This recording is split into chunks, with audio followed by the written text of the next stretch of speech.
একটি জঙ্গলে বাস করত টুনি। টুনির একটি ছোট্ট ছানা আছে। সে খুবই অসুস্থ হয়ে পড়ে। আমি তো মনে হয় আর বেশিক্ষণ বাঁচবো না। আমার এই ছোট্ট ছানাটার কি হবে?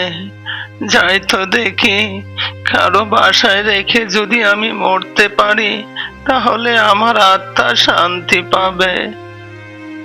এসব কথা বলে টুনি তার বাচ্চাটাকে নিয়ে ঘর থেকে বের হয়ে যায় কারো বাসায় রাখার জন্য।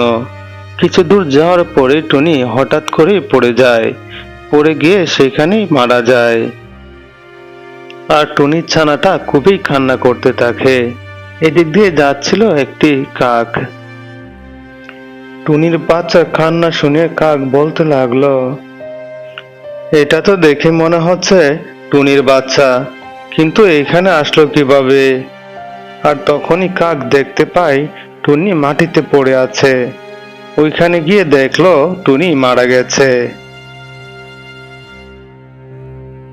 এত দেখছি টুনি মারা গেছে, এখানে যদি টুনির বাচ্চাকে রেখে যায় তাহলে তো এই বনে বাঘ আছে, সে এসে খেয়ে যাবে। না, টুনির বাচ্চাটাকে আমি সাথে করে নিয়ে যাই। তাকে আমার মতো করে ওকে মানুষ করব। তাকে বুঝতেই দিব না যে সেটা টুনির ছানা। আমাকে দেখে বনে করবে সেটা আমার ছানা। তারপর কাক টুনির ছানাটাকে নিয়ে গেল তার বাড়িতে।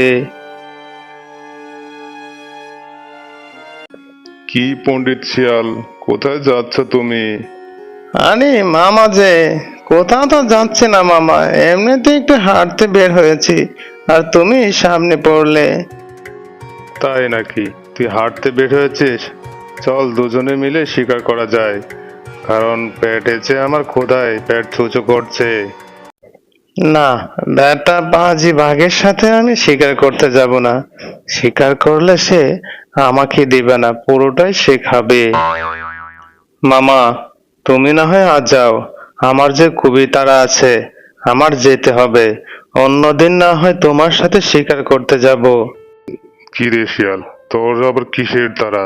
চল না আমার সাথে, আমার শরীরটা খুবই দুর্বল লাগছে। তুই থাকলে তোর পণ্ডিতি বুদ্ধি দিয়ে শিকার করাটা খুব সহজ হবে। এত দেখছি শয়তান বাঘ আমার পিছে হাঁটার মতো লেগে আছে। আমিও যে পণ্ডিত শিয়াল, তোর সাথে শিকার করতে আমি কোনোভাবেই যাব না। আমি জানি না, শিকার যা ধরবো সবই তুই একা খাবি, আর আমার না খেয়ে থাকতে হবে। কি রে বাগনা, তুই এরকম বিড় করে কি বলছিস? মামা, আমার তো মাথা ঘোরাচ্ছে, মনে হচ্ছে আমি এখানে পড়ে যাব। আমি যার এখন হাঁটতে পারছি না, কেমন জানি শরীরটা করছে। আরে এই তো দেখছি মহাজালা। এখন যদি সে এখানে পড়ে যায় তাহলে তো আমারই টানতে হবে। না না, এইখান থেকে এখনই ভাগতে হবে। বাগনা, তাহলে তোর আর আমার সাথে শিকার করতে যেতে হবে না। তুই জলদি করেই তোর গুহায় যা, কে রেস্ট কর। আমি এখন শিকার করতে গেলাম। এইসব কথা বলে বাঘ এখান থেকে চলে যায়। হুম হুম হুম হুম হুম, আমি হচ্ছে পণ্ডিত শিয়াল, তুমি আমাকে সাথে করে নিয়ে যাবে শিকার করতে, আর তুমি পুরোটা খাবে, তাই না? এই জন্যই তো এই ফন্দিটা আটলাম। তারপর শিয়াল এখান থেকে চলে যায়। আর এদিকে বাঘ সে হাঁটতে হাঁটতে গেল কাকের বাসার দিকে। গিয়ে দেখলো কাকের বাসায় একটা ছোট্ট ছানা আছে। ওই তো দেখতে পাচ্ছে একটা কাকের বাসা, ওইখানে একটা ছোট ছানা আছে। আমার যে খুবই খিদা লেগেছে, এই বাচ্চাটাকে খেয়ে কিছুটা হলো ক্ষুধা নিবারণ হবে। বাঘ কাকের বাসার সামনে যেতেই তখনই কাক চলে আসে। এসে কাক তখন বাঘকে বলছে, বাঘ মামা, তুমি এই ছোট্ট ছানাটা খেও না, তো এই ছানাটা খেয়ে তোমার পেটের এক কোনাও হবে না। শোন কাক, আমার যে এটা খেতেই হবে। আমি অনেকক্ষণ ধরেই খুঁজছি, কোনো খাবার পেলাম না। আমার যে ক্ষুধায় পেট একদম চুচু করছে। পেটের কোনা হোক বা না হোক, আমি ওই ছোট্ট ছানাটা খাবই। কাক তখন বাঘকে সব কিছু খুলে বলল, সেটা যে তার ছানা নয়। মামা, তুমি এটাকে খেও না। তার জীবনের অনেক কষ্ট। ছোট থাকতে সে মা হারিয়েছে। তাকে আমি রাস্তা থেকে কুড়িয়ে এনে বড় করছি। তুমি এত নিষ্ঠুর হইও না। কাকের এমন কথা শুনে বাঘের মনটা একদম নরম হয়ে যায়। আর তখন বাঘ এখান থেকে চলে যায়।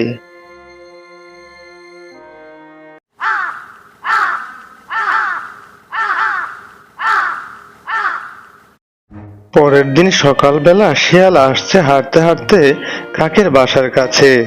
এসে দেখতে পেল একটা ছোট্ট ছানা। আরে, এ তো দেখছি একটা পাখির ছানা। কচি পাখি খেতে কত যে মজা আর সুস্বাদু! যে না খেয়েছে সে কখনো বিশ্বাস করবে না। দেখে তো মনে হচ্ছে এটা একটা কাকের বাসা। কাক আসার আগে এইখান থেকে খেয়ে চলে যায়, যাতে দেখতে না পায়। তারপর শিয়াল ছোট্ট ছানাটাকে খেয়ে এখান থেকে চলে যায়। চলে যাওয়ার সময় রাস্তায় কাকের সাথে দেখা হয়ে যায়। তখন কাক শিয়ালকে বলছে, কি শিয়াল ভাইয়া, তুমি কোথায় যাচ্ছ? মনে হচ্ছে দেখে খুব তাড়া তোমার। আমি কেন দ্রুত হাঁটছি তুমি বাসা গেলেই বুঝতে পারবে কেন আমার এত তাড়া। হ্যাঁ রে কাক, আমার যে একটু তাড়া। বাঘ মামা আমাকে তলব করেছে তার গুহায় এখনই যাওয়ার জন্য।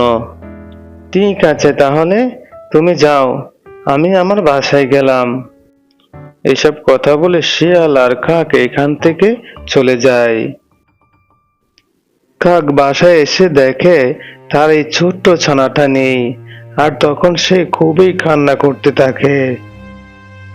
আর তখনই দেখতে পায় শিয়ালের পায়ের ছাপ।